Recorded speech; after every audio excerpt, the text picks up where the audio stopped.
Always welcome. So today we're going to take human resources management, and the view of human resources management for facility managers is not just about people that handle the administration of hiring, assigning jobs, appraisals, and firing, which is a typical life cycle of a human resource professional. As a facility management professional, human resources is about working with people, working through people, and getting things done as teams in the organization. How can you deliver facility management without working with people? It's not possible to work alone in anything we do in facility management. So human resources is about thinking about people as working together to achieve a set goal or objective.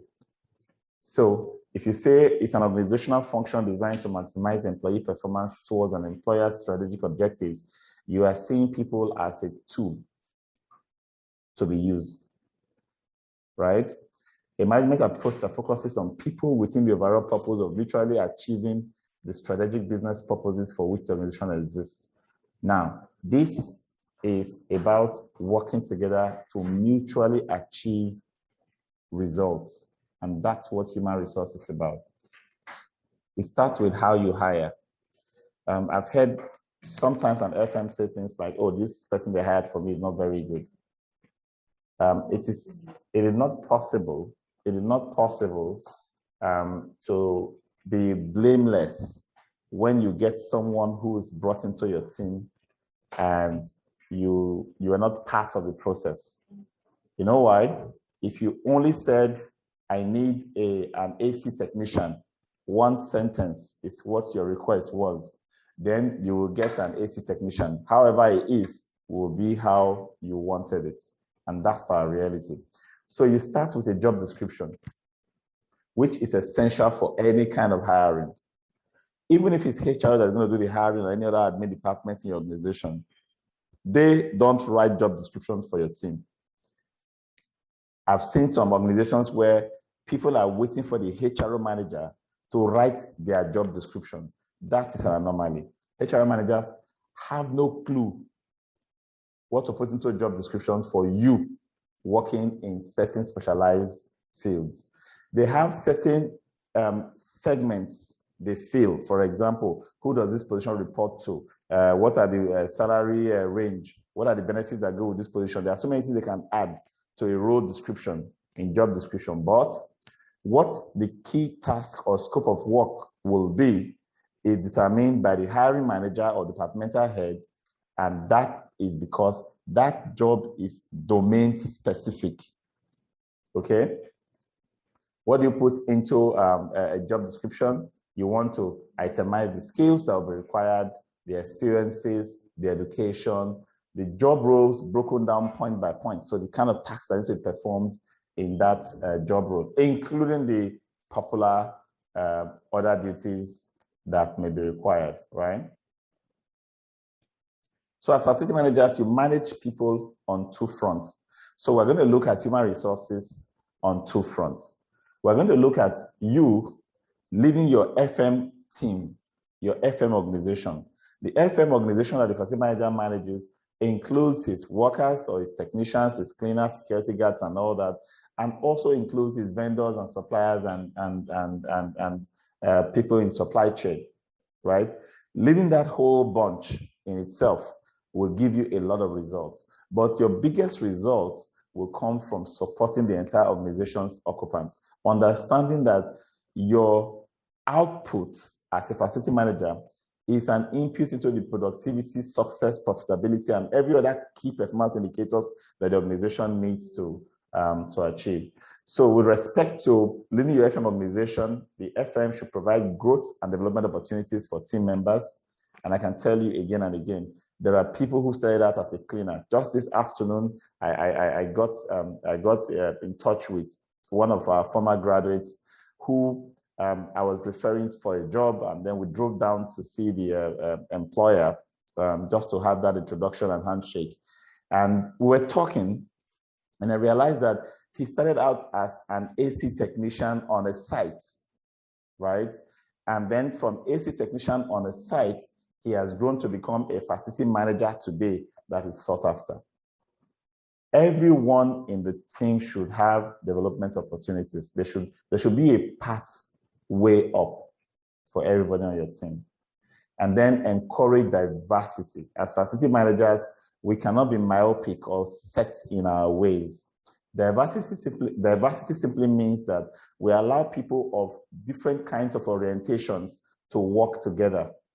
Whether it's tribal, whether it's gender, whether it's educational levels, whether it's race, whatever kind of orientation or backgrounds. When we come together, we are a lot better because there is more balance. There is an open way of thinking in an environment of balance where you have Northerners and Southerners and Easterners and Westerners in the same team than if you, by some stroke of luck or deliberate action, you find yourself in the midst of everybody who are either from your village or think like people from your village. That is not diversity. And then when people come to work in your organization, make sure there is an appraisal system. This is something that really doesn't sit well with many young people today. They don't want to be appraised. Most people want to get on the job, get paid, and not be appraised. They don't want to have anything like, you are not doing well, you must meet so and so target. In fact, I've interviewed more than 20 people this year alone who will tell me, I don't like target work. Right? So if somebody says outright, I don't like target work, the person is actually telling you, I need to be lazy. I don't need to be put under any kind of control or any kind of setting straight, right? And that is not a good way of leading your team. Your team should have a standard for performance, and those standards for performance must be enforced using an appraisal system. Then for the entire organization, how do you support the entire organization? The work environment is supposed to make people productive. How do you oversee the work environment to ensure that people can be productive, people can feel well and feel safe? There are three things you're looking at here. Productivity, the business is booming. Wellness, no accidents, no health hazards. And then what's the next one? Safety and security. People are not going to feel threatened in the work environment. It has to be conducive for innovation. Every worker that comes to a space will get paid at the end of the month or a certain period of based on their agreement. But for every job role, the innovation, the ability to think and solve problems is something that you really can't legislate about. Everyone has to invest that on their own to succeed in the jobs that they do. But the environment in which they work can either enhance or hamper innovation. Provide safe and healthful environments, provide security, integrate technology, and implement sustainability initiatives. These are all roles of facility managers when it comes to human resources management.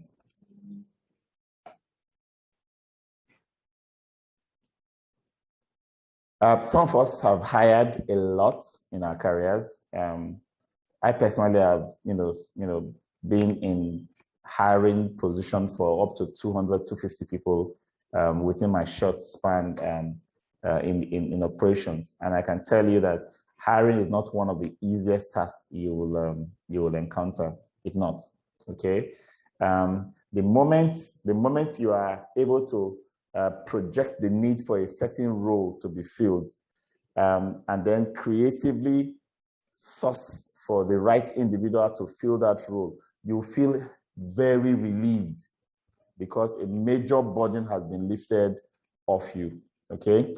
And to be able to do that and do it in a seamless manner, you must have a look ahead into what's coming up in your organization so that you can begin to tell, not as exactly when it is due, before that role is due to be filled, that such a vacancy is going to turn up, or such opportunity for a new role is going to be created. And so to ensure that you're able to fill such at short notice, such positions at short notice, you need to have a credit pool of resources for hiring employees.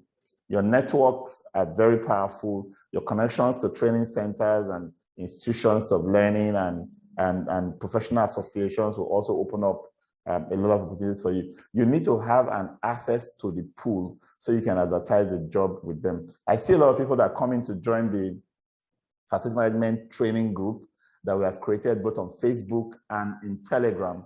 And I realized that very experienced, very highly placed individuals are there.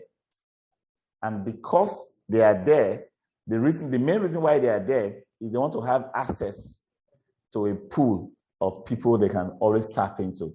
I see all these vacancy announcements being dropped in there for people to apply for work, because they know that this is an opportunity for people to be congregated who are thinking facility management. And if that is the case, then there must be an opportunity for getting across to people who can use to fill positions when the time comes.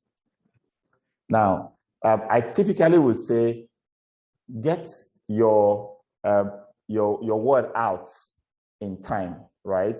But because in many instances, you may not be able to predict when a role will fall due in your organization, your best bet will be to read the handwriting on the wall, see the trend of your organizational growth and pattern of expansion, and then begin to have certain interviews, certain shortlists done, and having interviews on a regular basis, so you can get to meet with candidates and put people on standby, keep in view positions for when you might need them. You never can tell when you will need them. So don't sit back until you need, because that's what leads to getting the wrong person in the first place.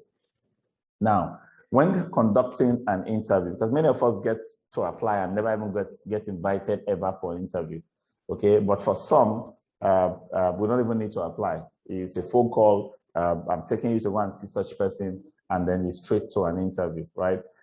It's important that you do not just sit in front of someone to conduct interview without preparing yourself. I hear people saying something like, oh, this person is so eloquent, they know how to speak, they know how to do this and that, but nobody seems to remember that every person that performs well orally prepares, rehearses. The same with interviews. I'm going to interview you today. I need to either mentally or written down questions. I need to create some mental notes or write down questions that I'm going to use to get a clue into what you are thinking or what you can deliver. Because at the end of the day, if I keep drifting around, you know, people come to an interview, they ask one question, and they use that one question to drill and drill and drill and drill until the interview is over. Now, if the candidate is one manipulating you to keep drilling in various directions, then at the end of the day, you have been completely distracted. You won't get the information that you want to get from that interview. So think out your questions and write them down and go to the interview ready to use those questions.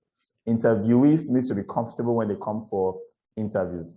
Don't threaten people. Don't make people stand up, for example, or sit in a very low chair, or do something that will make them feel small unnecessarily. Comfort will make them speak up more and make them perceive your organization as an organization that they would love to work with. In the case of the story of the young man I was talking about today, by the time he were coming back from that introduction, he already formed an opinion about the lady we were going to talk about or send him to go and work for. So at the end of the day, that opinion can be positive, can be negative. If he's such a wonderful person to work with, and he forms a negative opinion, which may not be the case, may just be something that happened that made that opinion to be formed, then of course it has been formed and there's nothing anybody can do about it, okay? So make people feel comfortable. Even if you're not going to hire them, make them feel comfortable. Ask questions that make them to speak out, not yes or no. Interview length should not be too long. I have been in an interview that lasted 9 hours. Of course, that interview did not last 9 hours between just me and one person. there were 9 interviewers who took turns coming to the booth where I was sitting down to ask their own specifically set questions so they can go and do their evaluation and pass their judgment, right? So every interview session should not be more than 90 minutes, ideally.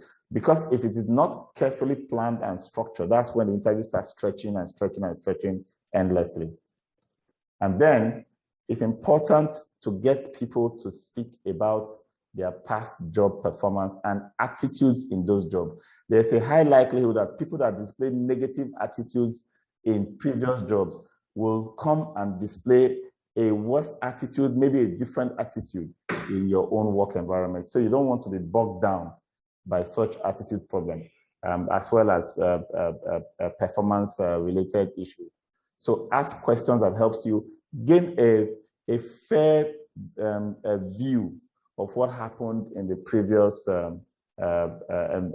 environment or engagement the person was in. And then, of course, if you're working as a panel, let the panel be cross-gender, male, certain number of male, certain number of female, just to ensure that the interviewees don't feel like they are going to be disadvantaged by this all male or all women interview panelists. But before you get to the point of an interview, you need to first of all decide what you want out of the job. It is what you want out of the job that you need to write down first.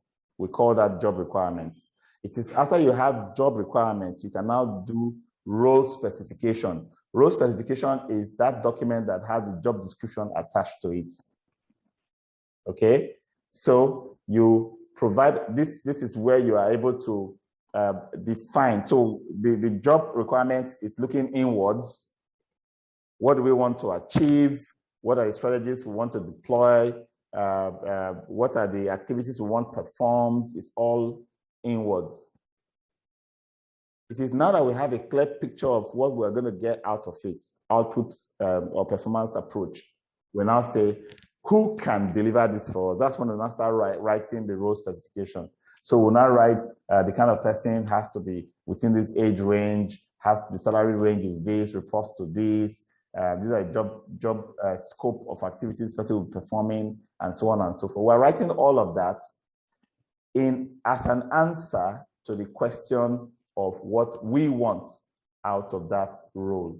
Okay, so you must not start a job description without, a role specification, which includes a job description, without first doing the main exercise. What do I want to get out of this role? And I can tell you, for most employers, we are always very clear the kind of outputs we want, but many times we don't document it. We talk about it to the employees at the time we're doing interview, because of course we have it in our heads, and then we go and create a job description that we think can satisfy it. But people that are coming for the interviews are all kinds of people. They all say, oh yes, I meet that requirement, I should be able to deliver on this job. But then when you bring them in, of course, there are so many disappointments that you have to face, all right? So this is a point that needs to be taken seriously. Develop job requirements first, and then develop role specification. Job requirements is about us, our business, our strategies, our key performance indicators, our growth expectations, whatever it is, that's what we want. Role specification is what individual can we bring in. Now, we don't know who that person will be, but we can perfectly describe that person so that when we are looking at people and their CVs and their interviews and we're approaching them, we are better matching what we are receiving with what we have already previously written down as a role specification for that role. This is very critical. As the interviews are also, as the interview process is going, it's also important to get your interviewees to ask questions.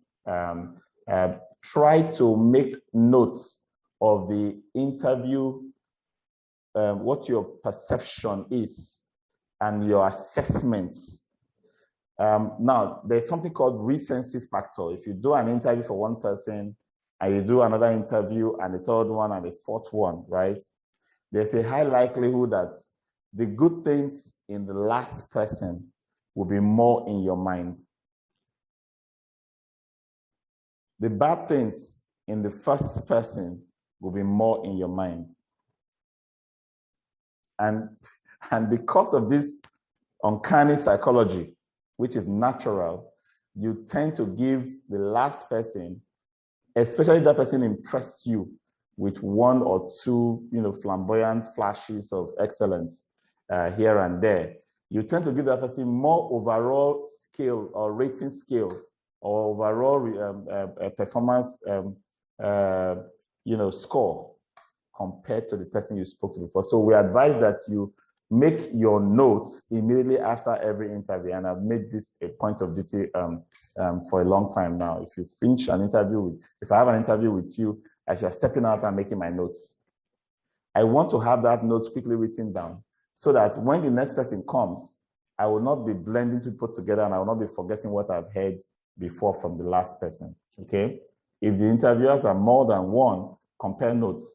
Now, it's not just good enough to say, oh, well, you've all taken your notes, pass your judgment into this place. Compare notes. Sometimes the premise upon which one person might have given a very low or very high score might be completely unfounded, maybe based on an assumption that could be easily debunked. A small discussion between the panelists will help resolve some of those gray areas, and then you can get a proper score for an individual. Follow up after the interview. This is where I think most Nigerian employers are terrible at. Most, I can say most. If they conduct an interview, even if there are just 5 people that attended the interview, whether they find one person they want to hire or did not, they don't go back with feedback. They don't go back with questions. They don't go back with results to those that were interviewed, and those who were selected are the ones that are going to move on.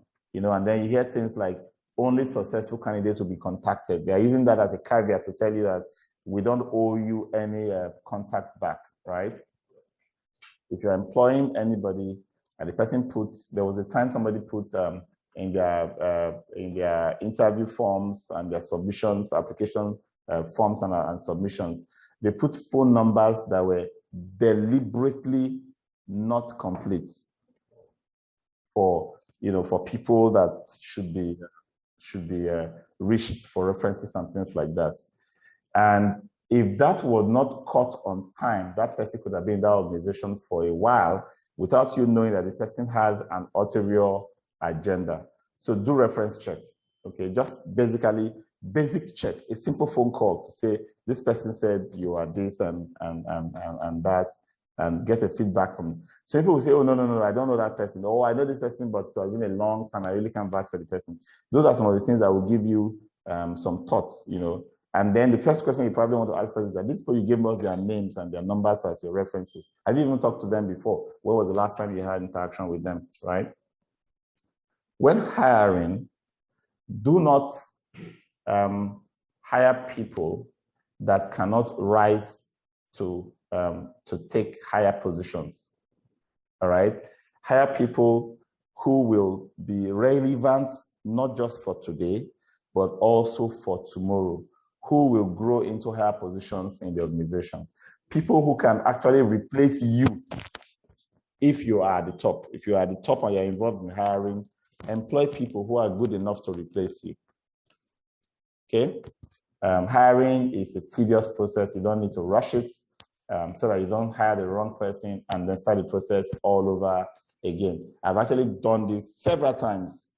I hire somebody and the person was just passing through.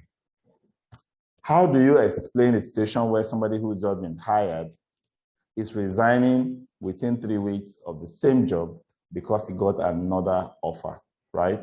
You did not do your due diligence. Many employers will ask you questions like, where else have you applied? Where else are you expecting an offer? They do that deliberately to get information from you as to whether you are really, really available or not, or whether you will work with the organization for a while.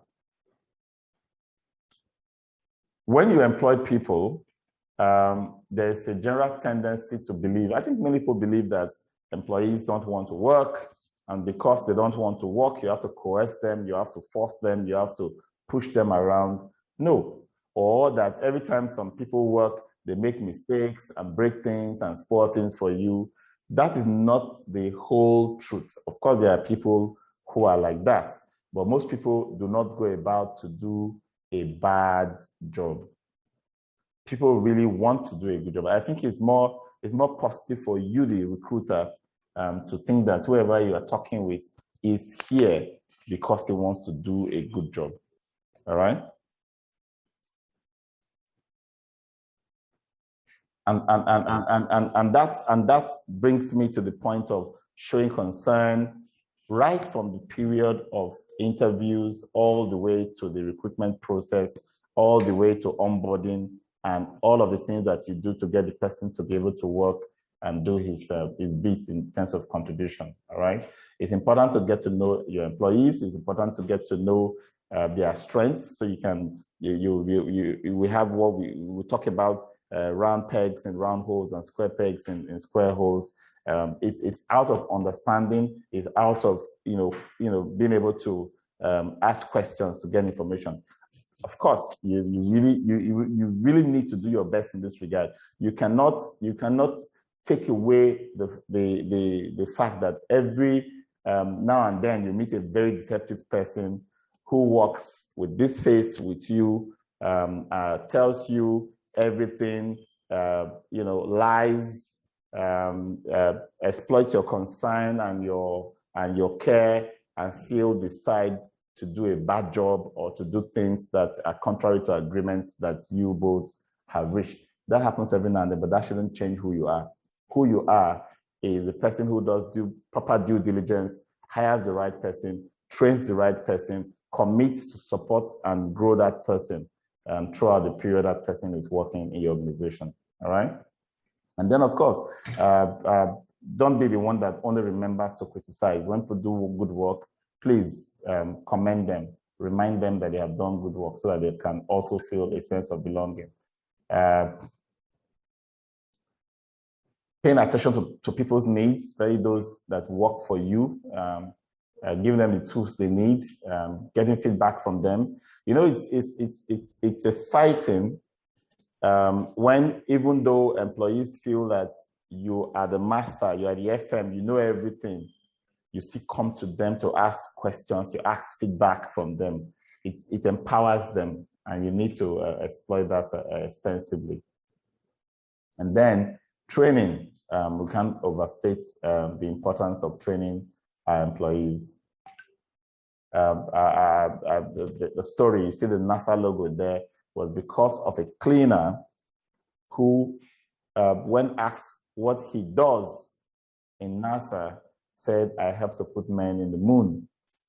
That is the kind of answer you expect the engineers in NASA to say. But for a cleaner to say that, it shows that the cleaner understands the mission of that place and is doing everything to ensure that there will be no error, no mistakes in getting their strategic objectives achieved. And then it's also important to if you can do some of these psychometric tests and analysis. Free ones are online, some are paid for. We even have some that we're subscribed to in Max-Migold that you can actually use to get to know the kind of people that you are working with. The main reason why you need to know the kind of people you are working with is so you can actually apply the best kind of approach in working with them to get the best result that suits both the organization and the individuals you are working with. Make sure that every position does not become, that no position becomes indispensable. Everyone should be able to look up to some other position up there, and others at the bottom look up to your own position. Even if you have to move away, whether laterally or vertically, someone else will have to fill in that position. Do succession planning. Make sure that there are people can fill into positions. And that's something I know I do very well. If somebody leaves a position, I drop that position for the next person who has been understanding that individual for a while. In some cases, I just make sure that there's a general understanding of processes within the organization. So whoever is stepping in already has become familiar just by being in meetings where every role discusses what they do. So that faint familiarity can actually bring a cohesion or a fast integration with a new role. Some obstacles that you will encounter in managing human resources, not developing long-term perspective. You're hiring someone for a job today, and you're not looking at how relevant that person will be in the long run. Some of us hire like me, people who think like me, people who behave like me, people who suck up to me.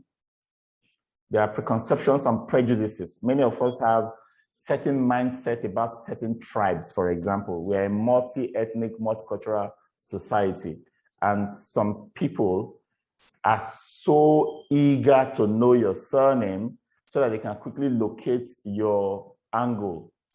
They want to know exactly which tribe, which area of the country, or of Africa, of the world that you are from quickly, so that they can go into their own stereotypes and prejudices they have in their system, which might have come out of certain experiences they've had, valid or invalid, and they bring that and immediately set that up before you even get to express yourself, for them to get to know you.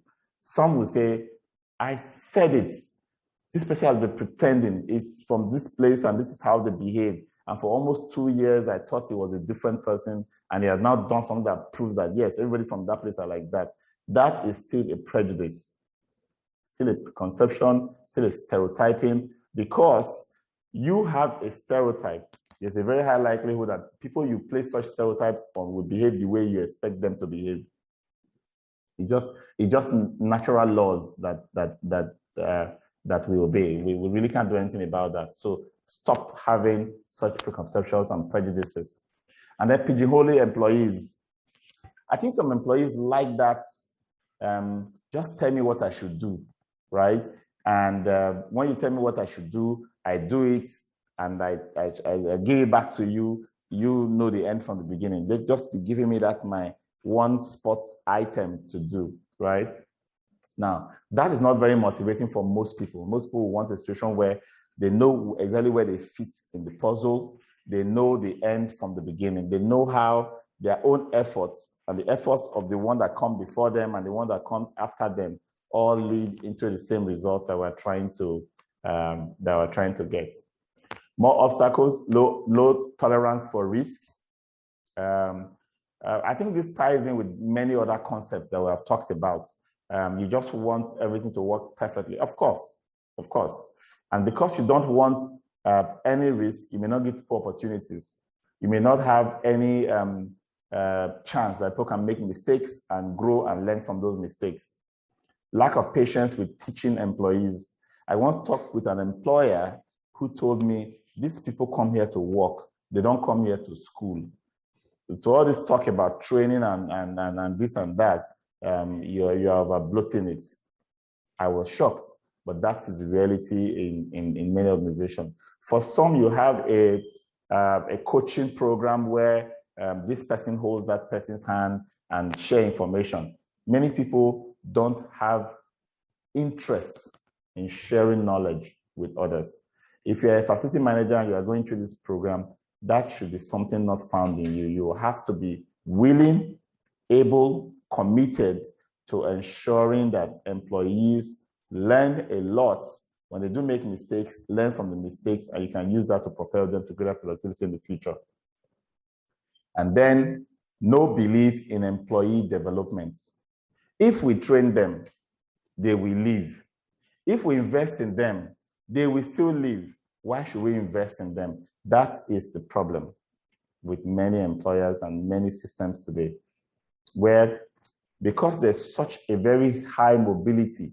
In fact, the FM industry right now in Nigeria is the most professionally mobile profession right now. The typical FM is changing job in less than 3 years. That's like average. So I'm actually changing jobs every year, right? So there's a wariness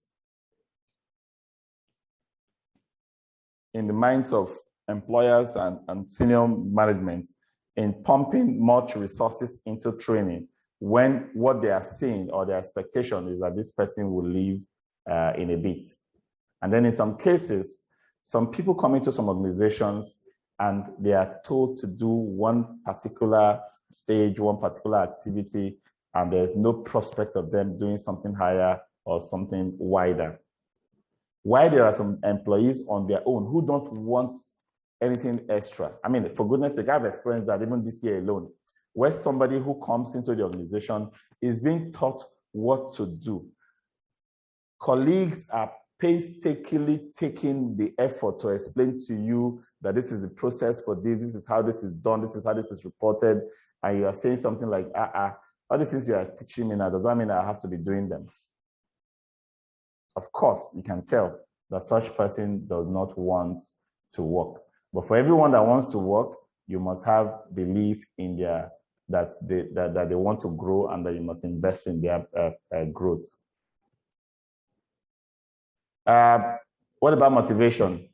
I think we take it for granted that most people's motivation is money. I can agree with you that money is a very, very, very large part of it, especially in an economy where poverty is so rampant. I mean, we have a record globally as the poverty capital of the world, right? So that is a reputation we have in Nigeria. And so to a large extent, people will be motivated by money, okay? But that is not the case for every employee, okay? There are satisfaction that goes, that comes out of the way the job is structured, the learning you get from the job, the kind of empowerment the job gives you. When you make decisions, for example, there's a lot of satisfaction that comes from that. We call those intrinsic rewards. They are inbuilt into the work that you dish out. And that's all of those, including challenges, including exposure to new ideas, including networking opportunities, are more rewarding to some people than the extrinsic or environmental factors like being paid more or having job security and some of those things that we count, okay? So it's important that we have a blend of motivators, okay? It was, I think, Hesbeck's theory, the one that said job satisfaction. If you bring factors that will remove job dissatisfaction, it will not automatically translate to job satisfaction.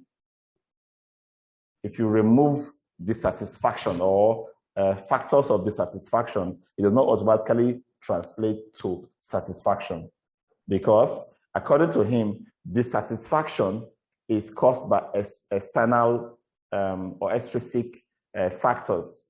So all of those job security, job level, title, monetary rewards, and all that, they are distractions or dissatisfaction factors. If you remove them by paying me more, you have removed dissatisfaction from the job, but you have not created satisfaction. So you still need to go ahead and make the job challenging enough, give enough opportunities for growth, networking, give enough opportunity for person to make a decision, and so on and so forth. Then you are producing satisfaction. He uncoupled both sides so that you don't see job dissatisfaction as the opposite of job satisfaction. That's a theory that I fully agree with, because they are really two different things. Someone can get into a job excited, happy, oh my goodness, they're going to pay me this 500K, I'm now made, and so on and so forth. Only down the road in just 3 months, 6 months, person breaks apart. What happened to this person? He heard that another colleague who got a job, the same job at the same time with him, negotiated better and is being paid $750. Your life falls apart. So what went wrong, okay, that suddenly made you unhappy when you were happy with what you got originally? So to a large extent, they have to be uncoupled. When people come to work, they will make mistakes. Mistakes are different from willful ineptitude, where people don't want to do what they are supposed to be doing, or do it the way they are supposed to be doing it. In essence, there are value losses that an organization will suffer when people just want to get paid and not contribute their quota, or even do the work that's commensurate to the wages that they are getting. And then for some, they go out of their way to even flout or break policies, rules, and procedures that have been put in place to govern a workplace, right? What do you do as a manager? I've seen managers throw their hands in the air and say, "Oh, I am overwhelmed. These people are this and that. I can't do anything about them," right? There should be a process called disciplinary process in every organization, all right? It should be carefully stated so everybody understands that this is a process for doing ABC. And if we have those processes in place, everybody must comply. Every process must have, this is what should be done, this is what happens if it is done, this is what happens if it is not done, all right? So when it is not done and you now need to apply what happens if it's not done, we call that consequence matrix. Using the consequence matrix, you need to get people to understand first that these consequences exist well in advance of their contravention of such or infractions, okay? So they know upfront. So they expect it when it is coming. That's the first step. And then they don't feel that you're trying to witch hunt or punish them because they know that there are, processes already set in place for such implementation. But of course, you must do your investigation, you must do the fairness and impartiality, accommodate people's opinions, give them opportunity for self-defense so they can express themselves. Sometimes it's just a minor distraction. I've had situations where I would patiently follow up with a staff for weeks and weeks and weeks, maybe 3 weeks, 4 weeks. I get really exasperated and exhausted, and I send the person a query and say, "This is my observation." Because if I cannot put that down and document it, then I have failed. You must document it. It's my observation. Explain what is your problem and explain how you will get out of it.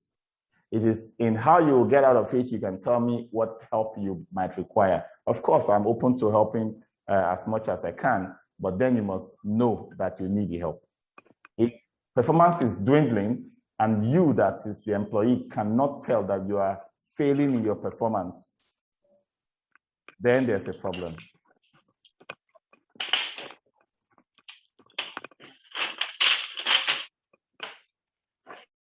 Okay, I'm going to give us a 5-minute break, and then we'll come back and continue with the case for employee development. 5 minutes break, okay?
Okay.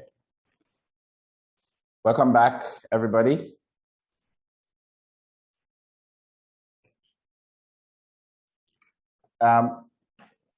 If you have a team, the reason we call a team is because we are supposed to work, even though we are individuals, we work together to achieve a set goal, right? And to be able to achieve that set goal, we need to have multiple skills, which will not be available for one person or in one person.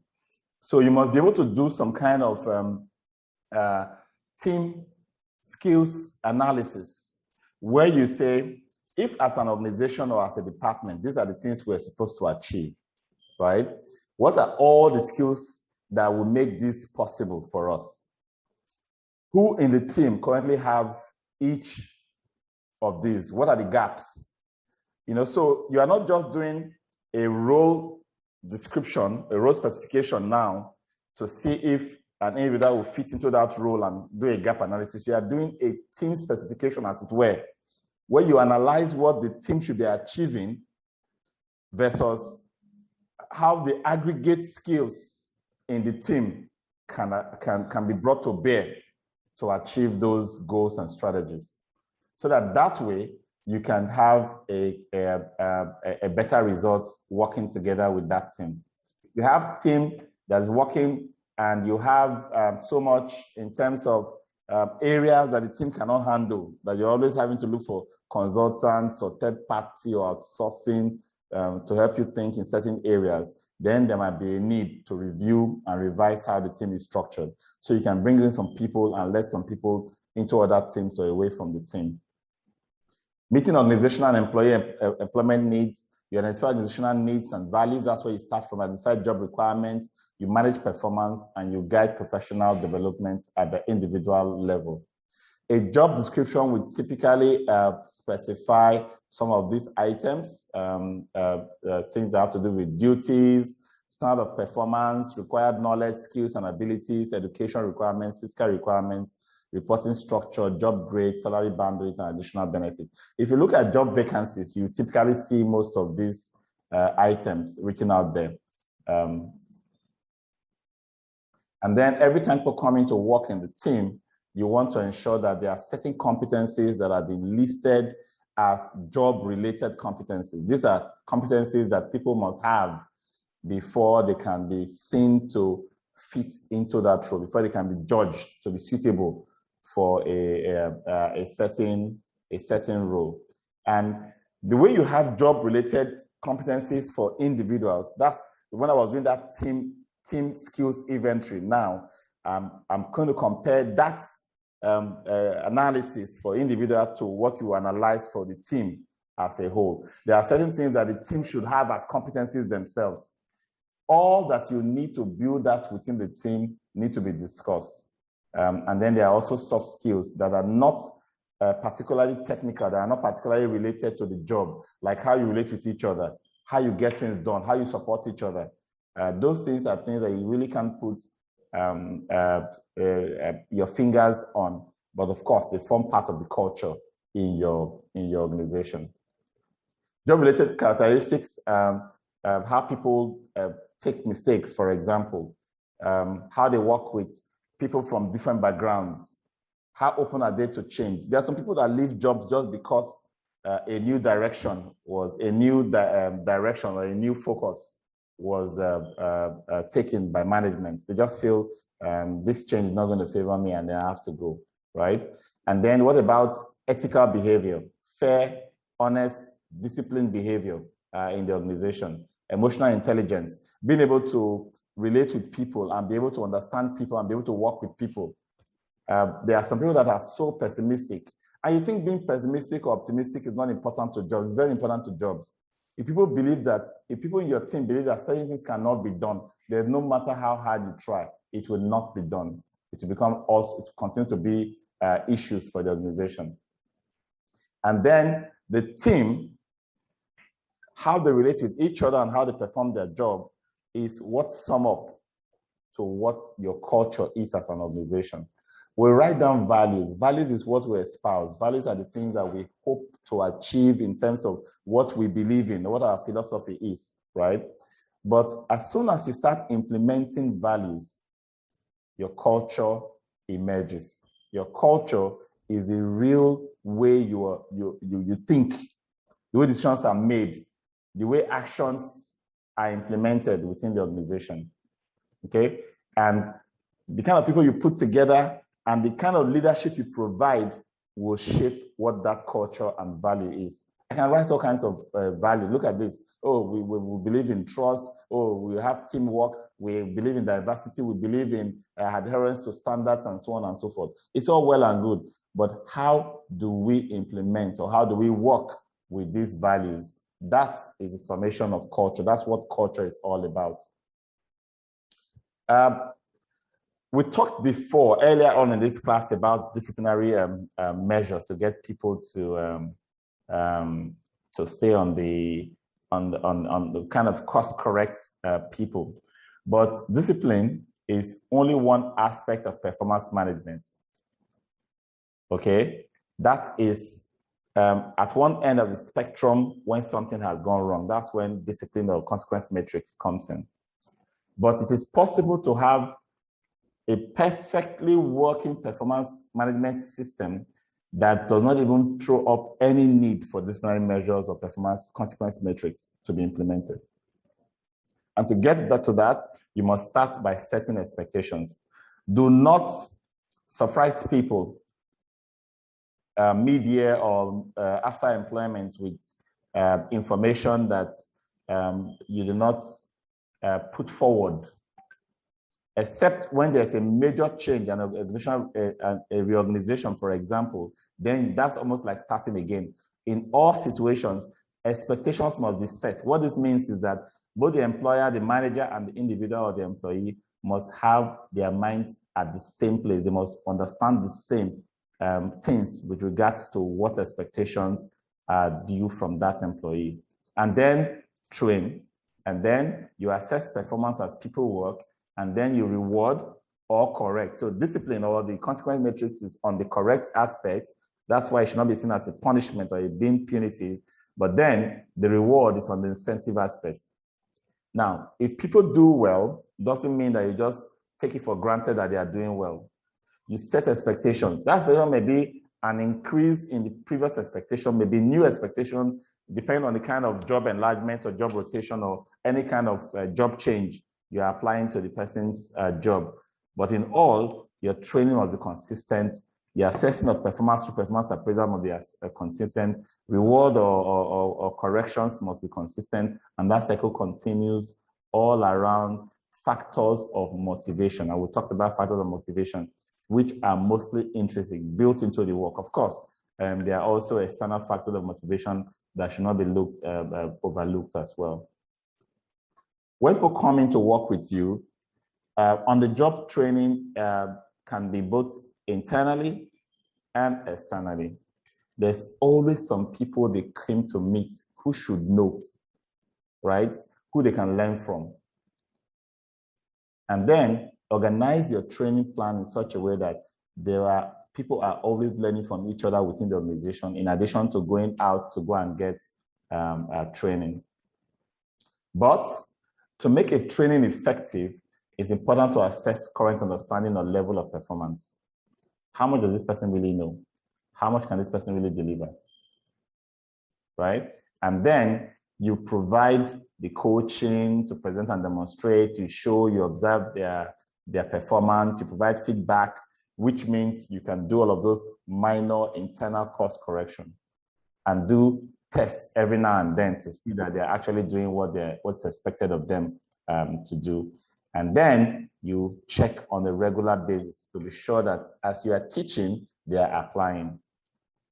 Sometimes I get really, really concerned when I teach and teach and teach, and I find that one or two persons in the team is refusing to apply the teaching. I'm not the kind of person that will teach you and back off and say, oh, I've taught you that teaching should just be a teaching. No, every teaching is for practice. So you must practice with it. And then the worst part is if you don't practice with that teaching, you will lose the skill, which is the reality out there. Many people have learned so many things in school, learned so many things in past jobs that they have not practiced, they have not used it. Either deliberately or without, because they didn't have an opportunity to, they just lost the skill. And that's very rampant, that's a shame. And then of course, there are all kinds of professional developments that you can deploy. Assessment centers like testing people to know, get their skills, get their temperaments, get their way of thinking, creating mentoring relationship within the organization where you have people being paired to look after each other. But mentoring really is not about, it's not something most organizations can enforce, like, oh, you are Mr. A, you are supposed to mentor Mr. B. Sometimes it's not always that formal, right? It's supposed to be a more informal arrangement where the Mr. B, who is the one that is the mentee, sees Mr. A as a role model, sees Mr. A as knowledgeable in certain areas, sees Mr. A as someone who could help in his growth or development, and deliberately takes some charismatic steps, some pragmatic steps to get close to Mr. A and become useful to Mr. A, such that Mr. A can now begin to, release information and knowledge to you, right? So if you have the mindset, what would you call this now? This mindset that you're entitled to everything and that you don't have to give anything, that mentor relationship is not working. I have many people in this industry who say, oh, Mr. Paul is my mentor, Mr. Paul is my mentor, right? But I have very few of them who call to ask after my welfare, who call to wish me happy birthday and one or two things every now and then, who tell me about the progress they're making in their careers and in their lives, and who ask questions when they have to make decisions just to see what I think about what they are trying to do. Many will come to you and say, oh, you're my mentor, you're my mentor. I'm starting a new business. Can you please write a business plan for me? I want to do an exam. Can you please take me on a tutorial for this exam and so on and so forth. I hear all those kind of things, right? But the point I'm making here is that you don't just make yourself a demanding machine because you have made yourself a mentee. You nurture a relationship. It becomes a two-way relationship. That's how mentor-mentee relationships work.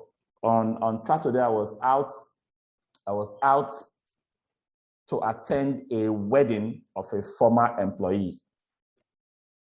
And while I was out to attend that wedding, of course, I had a very busy schedule with work that I should have been on, but I said, I promised her I was going to attend that wedding. I was there. Someone else who had been in my class for some years ago said he was finding his way to my home. And I said, oh, what is it? He said, oh, I missed out to do something so and so day, and I'm coming to drop something in your house. I came back home and I saw this fantastic, very beautiful cake. Of course, he felt like doing something, not as if I've ever given him a dime any day, but he sees value in nurturing that relationship. And so in the work environment, if you find people who go into a job, they lose their job or get some dislocation or there's some restructuring of the organization and they are out there today, and for 1 month, 2 months, 3 months, 6 months, 1 year, they can't find a job, check them very well. Check them very well. They probably have been very greedy and very selfish and very self-centered in the period while they were there, that they did not have any relationship properly nurtured that can now be utilized at their time of need. Check them very well. It's not as if everybody in the world hates them, all right? And I can tell you this for free. There are times when opportunities will crop up and certain names will refuse to come into my head. It will just refuse to come. I'll be cracking my head. This person needs this. This person needs this. I hope that person is praying right now because I'm trying to remember that person's name so I can drop the opportunity for that person and it doesn't come. But if you have been nurturing a relationship yourself, your name will be in the front and center. And then in organizations, try to do cross-training. We have so many silos created in the FM industry. Oh, I'm a plumber, I'm an electrician, I'm a receptionist, I'm a this, I'm a that. There's really, really no specialization in managing a building or maintaining a building. Anything that is not high tension electricity or very specialized HVAC systems and all of those BMS systems and something that really technical and extreme, most things can be done by everybody just by cross-training. And cross-training does not have to be going through a very expensive training. It's just a matter of one person who knows showing the others how he does it. That's just it. So with cross-training, you cannot implement job rotations. What it means is that one person can go on leave and someone else who is not focused in that area can step in comfortably. And that person who is going on leave gets a relief. The person who is stepping in gets an expansion, a job expansion, a role expansion, because he's not learning new things, he's not covering new areas. And then, of course, giving people opportunity to handle projects and special assignments will help them to also grow. Okay? Peer coaches is where you do peer-to-peer review. Individuals, being able to appraise each other. Let's 4 of us go to one of our sites and then do an inspection together and write a joint report on the outcome of that report, of that inspection. That is how we influence each other to do good. If we get to a site and see some best practices, we all learn from that best practice. We cannot take that back to our own. And then life skills, the kind of skills that helps us to survive, to thrive, are things like resilience, things that emotional intelligence, for example, things like interpersonal relationships. Okay, these are things that we can also share as part of work. Many people think that, oh, these are personal things, therefore we cannot bring them into work. If you have suicidal employees or colleagues, you will see how that affects your work. If you have the so-called antisocial people who cannot relate with others, you will know that that is no longer a private business because it affects the work of the team. And then advanced credentials. Everyone who has passed out of one form of education or the other is now working should keep getting more credentials. And I use my 5-year rule of thumb, right? Do not allow any 5-year go by without you bagging a significant credential, certification, or degree. Do not allow any 5 years go by without bagging something significant, because that's how many people have worsened, ruined their careers, messed their own future up to the point where you say, oh, I have 15 years in this, I have 20 years in this. And throughout that 15 or 20 years, you didn't do anything to improve on yourself. That's a tragedy. So the FM has so many parts. I talked about a technician who is now an FM manager, right? There are so many parts to it. Performance appraisal, just a few more notes on performance appraisal. When you give feedback on an ongoing basis, when you correct people, which we say don't hold it back, don't wait for people to stumble completely or fall into a ditch before you correct them. Those are the informal ones. The one you give, you talk about it. Sometimes it gets up to the point where you say, this is a verbal query, right? Of course, it's all still informal because we're not writing them down. But the moment you start writing and documenting performance-related activities and responses and appraisals, then it has become a formal appraisal, because then it is being documented for future reference. Appraisals keep employees motivated, changes behavior more effectively, gives clear sense of how job performance is viewed by the manager, strengthens the organization, identifies strongest and weakest employees, and provides data for vital organizational tasks. So do appraisals. Appraisals don't have to be very lengthy or long. It could be 1 page, 3 page, 10 pages, doesn't matter. The main thing is that an appraisal document has what was the expectation, what are the goals and targets that were set, and then how did you perform against them, right? And then once you put that, how did I perform against them, you now put some kind of action plan to correct gaps. How will I perform in the future? That's what an appraisal is. Why do organizations perform poorly? There are 4 quadrants. there are the aspects that have to do with the environmental motivators like compensation. There are some that have to do with how people perceive how they are treated within the organization. For some, toxic environments, conflict and emotion, when people react or act with immaturity within the environment, within the organization. And then for some, prejudices, performance exercises where you create stereotypes, you preempt people, and you basically make assumptions that probably are wrong about them. And at the end of the day, overall performance of the organization is hindered. To have effective performance appraisal system, have a positive and constructive focus. Let the focus not be punitive. Progress toward long-term goals. Let it be more of how the person can improve, how individuals can improve for the long term.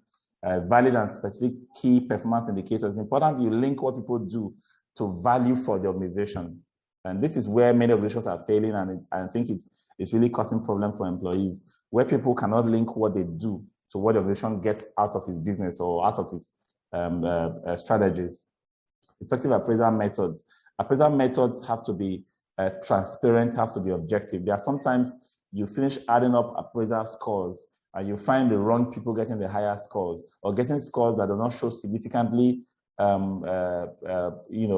significantly how low they were in terms of the kind of performance they put up during the year or during the period under review. You could do a 360-degree feedback appraisal, which you basically get people above, people below, people at the same level, external and internal people do appraisal. So this is a very complex appraisal system where one person is rated by everyone around him. The aggregation of everybody's rating about you is your final judgment in a 360-degree feedback. And then in some organizations, you do category rating, where you take people and you have rated them according to the performance of the appraisal spreadsheet. You score them, and when you finish scoring them, you now put them. These ones are excellent. These ones are good. These ones are fair. These ones are poor, like that. For some, you are using comparative analysis, where you basically take everybody as good, but you are using match Mr. A to Mr. B, who is better, match Mr. B to Mr. C, who is better, and so on and so forth. So you can use that as a way of knocking some down.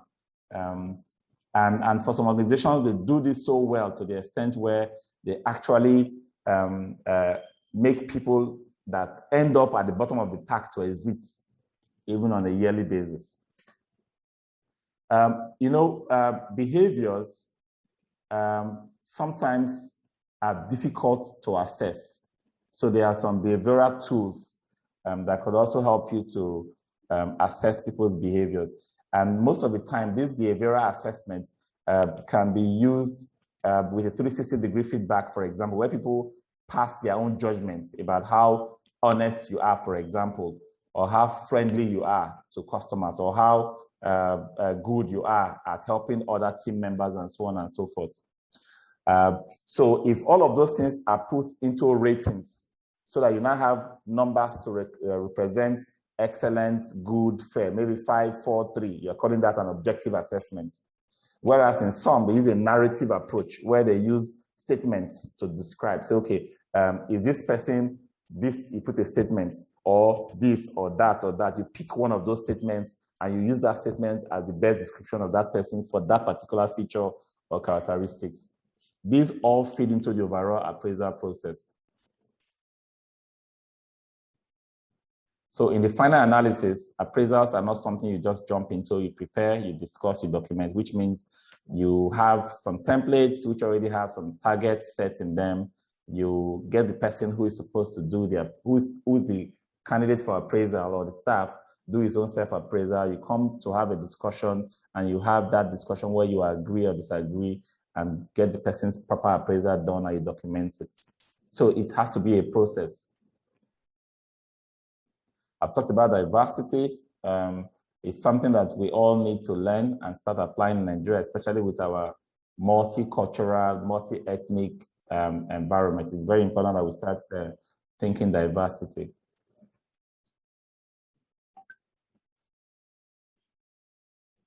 You really can't have a team that is doing well when you don't have a team that is cohesive, where they don't seem to be bonded. Okay, so don't take it for granted that it is the staff's business. If they want to quarrel, now then no, you can't do that.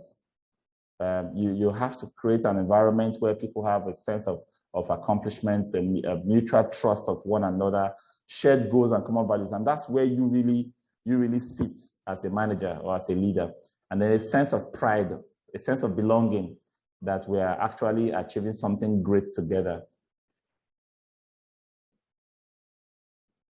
I've talked about the appraisal. I'm just going to leave that and go straight to this discussion about how you support your organization. Okay, facility management is at the heart of what the organization does. You are monitoring and coordinating compliance issues. You are thinking of stakeholder needs.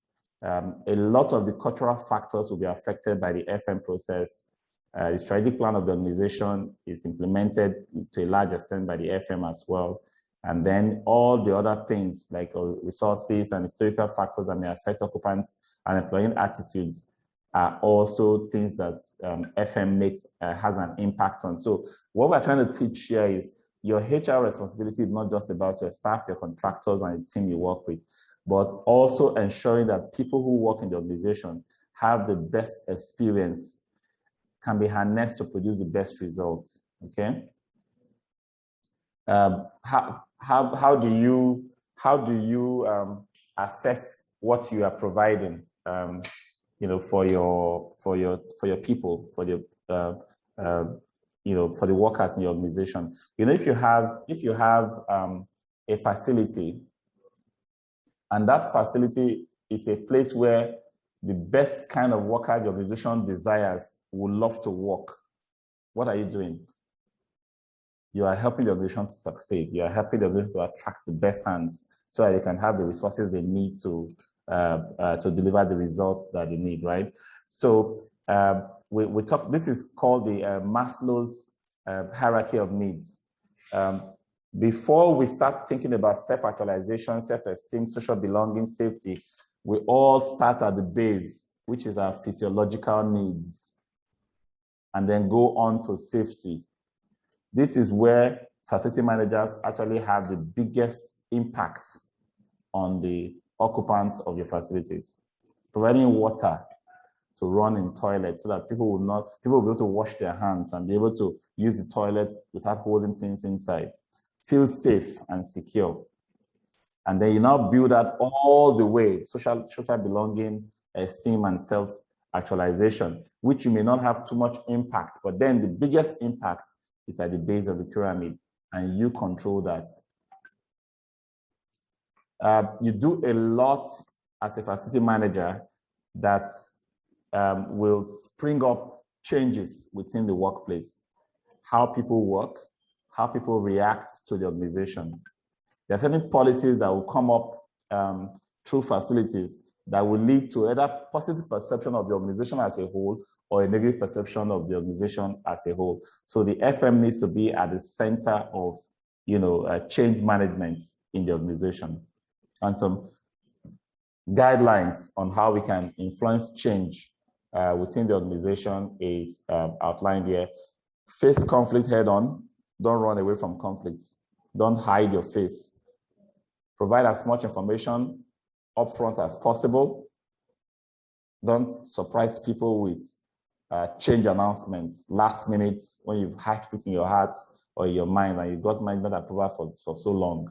Focus on reasons for change and benefits. Listen and provide support. Negotiate solutions. Engage with occupants. Use post-occupancy evaluations when you do moves and you occupy a new building, for example, and debrief. FM's job in change management, really, if you look at this list, is communicate, communicate, communicate. Do not ignore occupants' reactions. Do not lie, over-promising or engaging on unfounded optimism. This destroys credibility of the facility manager. Asking open-ended questions when seeking input.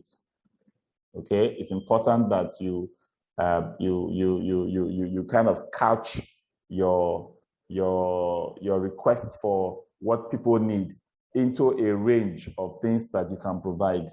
If I want to tell me what you want to eat, I won't ask you, what do you want to eat? I will ask you within the options that are possible. Would you like rice and stew, jollof rice, or fried rice? It's a very fantastic question, right? But I've given you options that stays within the scope that I can provide. Not for me to ask you what would you like to eat. You say you want to eat pepperoni pizza, and actually it's not available. Start negotiating and start having issues. As part of meeting the physiological needs of people, the spaces that you manage and the people that live there, you must understand their temperature requirements, provide indoor air quality, appropriate lighting for both ambience and tasks, noise that is suitable for such work and environment, and a clean environment. These 5 factors are the baseline factors that FM should consider in providing occupants with helpful, comfortable, and safe workplaces. Indoor air quality is a big deal, okay? The things that can affect it include your equipment and processes, how you clean and spray all those sprays, for example, the equipment you bring in that are running, all kinds of friction and emitting all kinds of emissions into the air. The furniture and the carpets, they all also emit. The occupants, their body odors, and all the other things that they bring into the environment, as well as how bad the air outside is, which you may not be able to control, right? Those are some of the things that affect indoor air quality, and you must have a full understanding of what is impacting your indoor air quality for you to take the appropriate measure. And then lighting, make sure the lighting levels are appropriate for individuals. Don't try to save money at the expense of people's eyes, okay? There are safe noise levels, right? So if you see the noise level of normal speech is around 60 decibel, a normal office should be around 40 decibel. 80 decibel is already a noisy office, okay? So try to keep your offices to below 60. We want a normal office environment where noise is kept down, people can concentrate and work. And then for your cleaning, make sure you establish a standard of cleaning in your organization. Don't just accept what the cleaner has done. Teach them that this is your standard. Don't just take anything as the final output and that is what you get. Because people perceive your effectiveness and the quality of your organization or your organization's commitment to people from the cleaning that you do in the facility. There are all kinds of stress factors. Stress is an individual psychological response to work conditions that can harm physical health and occupant productivity. Let's be careful of what causes stress. Work environment marked by low employee trust and empowerment, watching your back all the time, poor alignment of work expectations, new technology that being introduced can create stress. Economic changes and change generally can create stress. We are not going to avoid or have a utopian environment where you don't expect any of these things. Resilience will help, and being able to manage change using the change management process will also help to reduce the stress that comes from all of this. Other factors to consider in productivity of the human resource or people that use your spaces is ergonomy, how people study and how people work, the kind of furniture and the kind of workstations you provide for them is something that is very important. Not to create illnesses, because your job as an FM is to ensure people can be productive, they can be free of illnesses and injuries.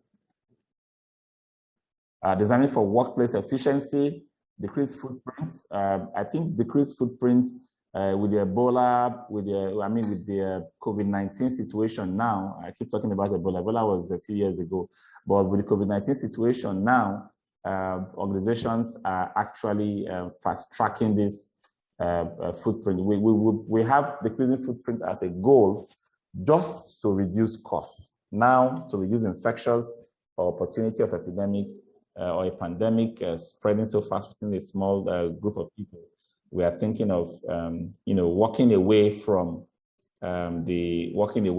the workplace, as it were. But not all industries will. I had a discussion with someone in the morning. He said, "Oh, FM, what's the prospect for FM?" I said, "FM will keep growing." What's my explanation? What's my understanding? The fact that some industries are going to reduce their spaces does not mean that FM is going to suffer. The stock of overall buildings that would need to be managed and maintained will keep increasing, right? So overall, the FM will have its role to play as the built environment expands. Decreased churn rates, the rate at which people move from space to space, location to location, or in and out of the organization, and then using appropriate furniture as a way to manage workplace efficiency. Not to make it too compact. Again, with COVID-19, there's expectation that people should have a certain distance from each other, even if they have to come together in an office environment. So all of those square footage or square meters that we have in our standards will have to have been, now needs to be adjusted to be a bit more generous, to accommodate more people that needs to stay working together, but not close enough to cross-infect each other. And so to design for workplace effectiveness, we talked about accommodating different purposes, individual and group reflective places, team or networking spaces. So you usually will just have some offices where you just have desk and table, desk and table, desk and table everywhere. Everybody just knows where he goes to sit to work. So those kind of workplaces are not very effective. There should be some other types of sitting, basically. If people are going to sit in the office for a whole day, 10 hours, 9 hours, 8 hours, they should be able to move around. They should be able to have other kind of views and other spaces where people can work, where people can collaborate, flexible spaces, shrink spaces, and so on and so forth. And then, of course, people need to also be able to feed their eyes in aesthetics, cleanliness, ambience, the general feeling of being a high quality environment is also very important. And then, of course, facility managers now are saddled with the responsibility of managing remote solutions, where you actually make sure that people's homes are equipped and functional enough to support the virtual work experiences. Because you, as a workplace manager, should not just get your mind fixed on the place or the building that is the office or the workplace. You are the workplace manager. Wherever work is done, you manage. All right. So that's the whole idea of your role in ensuring that the organization gets to be productive. Okay, so I'm going to stop talking, give you a few minutes to look at your notes. If you have questions written down, so we can talk about them. I'm not taking a break for this, so I would like to see your hand up if you have a question to ask.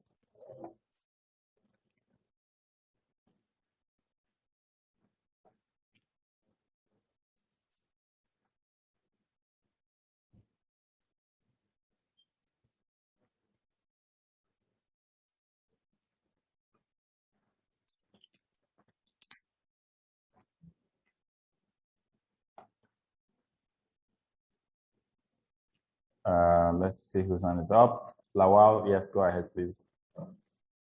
Hello, good evening, sir. Good evening. Yes, and thanks for today's lecture. Yeah. Well, so my question is, I don't know if it's somehow related to today's lecture. Mm-hmm.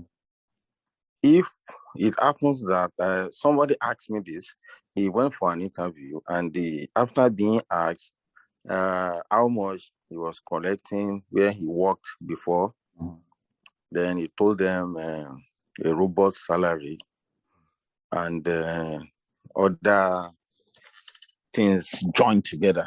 Mm-hmm. So the interviewer now went ahead to ask him, then why do you want to live where you were working?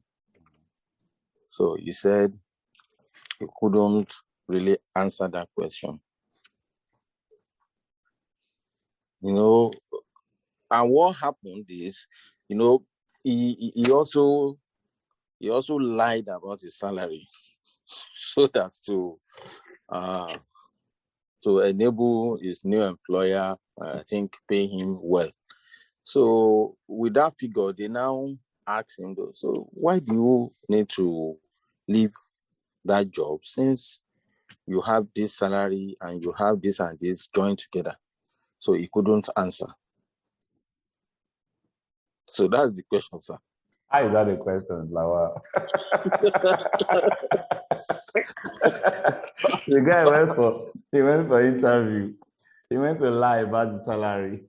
Now they're asking him, why does he want to leave such a large salary?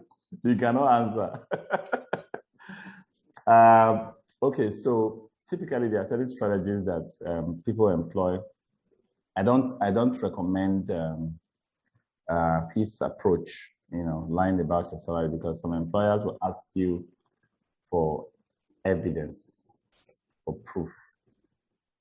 And when you fall on that, they will discredit you as being having integrity issues. All right, so don't do that.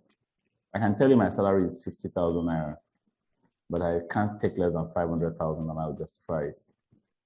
Right, so don't take that approach. I see people go for interviews and get themselves boxed in. On the question of why you are leaving the place where you are working right now, I think everybody needs to answer that question in many ways, using power statements before you go for any interview. No employer wants an unstable person. No employer wants an unstable person. You must have very, very cogent reason why you want to leave your employer, so that whoever is employing you right now should not immediately start feeling worried that you will be leaving anytime soon, because that's what exactly is the problem in our industry today. So people get up into a job and within a few months, they started attending interviews again. And then when I look at CVs with people who have less than 1 year turnaround in jobs, I know that they're unstable people. I cannot employ them. They may end up in situations in their life when they will have extended period of no work because of that, jumping around. So let's be very careful how we do that. But I must tell you, write down what you want to give as answers to that question. Every employer wants to know, okay? I hear people say, oh, I've been here for so long and I want a new challenge. So long is not 1 year. It's not even 2 years. So that's not valid. You understand? So people will say, oh, well, I am relocating. That job was in so and so place. I'm getting married. Of course, that is valid. Especially for those who are even going to take a salary cut. So I was paid 350, but I'm happy to take 250 so that I can be with my wife in Lagos and so on and so forth. So there are so many cogent reasons, but those reasons must be cogent. And you must think through before you go for any interview, okay? Okay. You're welcome. Thank you, sir. Excuse me, Paul, I want to add to what you just said. What that question? Yes. Can I? Yes, go ahead. I think what is driving us is there are some people who are still on a job with very good salary, but they want to move. And some of those organizations where they have very good salary, they just want you to be stereotyped. That's rigid. They have a manual you follow. You are not creative. You can't do anything. Some of those reasons are why people want to go. I want to be in a place where I can be. I can contribute. Not that you have a plan, you just give it to me like that. I can't contribute at a very high level. If I'm a junior person, yes, okay, I'm learning. But I'm a senior person, I want to contribute. And I see that things are not the way I want them to do. But I don't have the chance to contribute to it. Those might be reasons why somebody... Yes, of course. Of course, to go. of course, of course. There are so many reasons, but the bottom line is you must figure out those reasons. Analyze, rehearse, have it handy before you go for the interview. Thank you, sir. Thank you so much. Okay, thanks everybody. Okay, look, you have a question. Go ahead. All right, sir. So we're looking at HR management, because what I was going to ask might not deal with what we just finished doing now. Go ahead, ask the question. Okay, thank you, sir. So it has to do with an experience I had. One of the big fours, we call them the auditing firm. I got an interview opportunity. I didn't even apply. So everything went successfully well. Then I was told that the interview was successful. Then the next stage is to meet with the one of the senior partners. Okay, and then so I was expecting, so I was happy. But this is over 2 years now. I've actually even zeroed my mind. But once in a while the thought just come, what could be wrong? So since that time there was no feedback, no. You didn't contact them again? Yes. You contacted them? Yes. Through the mail, yes. I sent the mail like I should know. I want to know the status of my application. Just got updates. Basically, that it's not a do or die affair. Sure. Sure. That's it. Some people change their mind. So initially they responded that yes, it's still valid. That yes, the next phase is still ongoing. So they'll let me know when it's time. But then after let me say 3 months thereabout or 6 months, and I did another one. Then there was no response again. Yes, sure. I just wanted to know what could be responsible for that. It's not you. It's nothing to do with you. Okay. Yes, it's internal. Okay. They could have shifts, they could have changes, they could have a position cancelled because strategy changed. They could have somebody with political clout from within just reassign somebody from within the business into that position. A lot of things can happen that will make the HR team handicapped and they will just back off. I've been in that situation too many times, especially in the UK, where they've already assured me that, oh, it's my job, and you'll resuming, only to find out that I'm carrying a green passport, not the UK passport. At the last minute when I'm doing my job resumption and orientation and induction forms, and then they are stalled. Why? First, they cannot tell me that because I'm Nigerian, they cannot employ me, right? They can't say that, they can't put it anywhere. But the system just suddenly, exactly, they can't communicate again. So no matter how many times I follow up, they're not going to tell me. So they'll start afresh. And when they start afresh, they will never ever use that same job title for that vacancy again. You understand? So they'll just make it look like that position killed, no longer exists. They have to find a way to create something else that they can use, right? So that's how such things work. Changes, systems, many things can affect them not coming back to you. It's nothing about you at all. Don't even think about it. Of course, I'm aware of that. Yeah. All right, thank you. You're welcome. Allow me to ask a question. Yeah, thank you very much, Mr. Appa, for today's lecture. My question is it proper to have a budget for training in the service charge? Let me say OPEX, to include training for staff? Always proper. Always proper. Always proper. So training is part of HR budget. If I'm paying you ₦1 million, I should be able to budget 200,000 naira for your training in various ways. You understand? So there must be some percentage of HR costs for training, or you'll just be wasting the salary. Okay. Who is supposed to bear it? Let me say, okay, you are a facility Who is manager. bearing the salary? Who is bearing the salary? Of course, the OPEX. You don't separate it. You don't separate it. So the way to present it is, This is wages. These are statutory compliance, HMO, PENCOM, this one, that one, that one. These are benefits. You understand? Inside benefits, you can drop training, or you put training as a separate line item. Okay.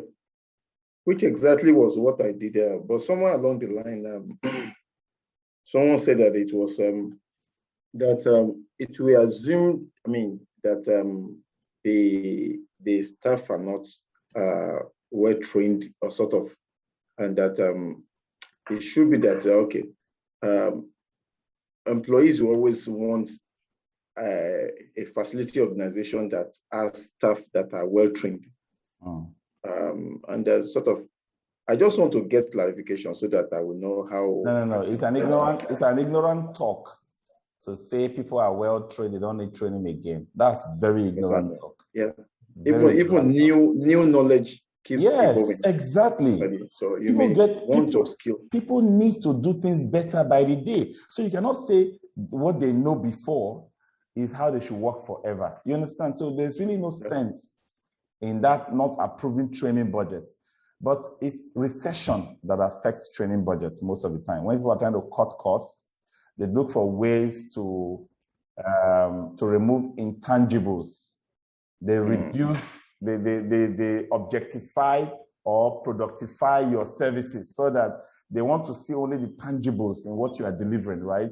In that time, there's a lot of pressure on training. They say, oh, leave it out, we'll do it later, right?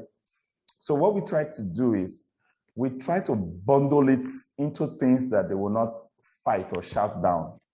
For example, some people are happy to spend money on Thank God It's Friday or recreational expenses for the team, and they're not happy to pay for training. Okay, buying beer for people on Friday, every Friday, and you cannot train them once or twice a year. You get what I'm saying? So we'll now package it as benefits, right? Where we'll now bundle a lot of other things into it, and we'll now have the resources to deal with it. Okay. Yeah. Okay. Thank you so much. Thank you so much. Thanks, everybody. Have a nice evening. Bye-bye. Bye. Thank you very much. Thank you. Bye-bye, sir. Thank you. Thank you. See you all on Saturday. Thank you very much, sir. Tell who was not here to be available on Saturday. Saturday's class is very important. Bye-bye. Bye-bye. Are we not having classes on Thursday? Thursday, you have a class on Thursday, but I'm not with you. It's on Thursday, you are doing the CAFIM software demo. Then on Saturday, we are doing the exam review. We talked about it during the beginning of this class. We are doing the exam review on Saturday. Then till next Saturday, we'll do the document review. And then the Saturday after that is the exam, which is 3rd, 10th, and 17th, okay? Thank you. Bye-bye. So yeah. I don't know. Okay. My outstanding assignment, I think I can submit them before Saturday. Please do. Please do. Yeah. It's in your best interest to do that. Thank you so much. Bye-bye.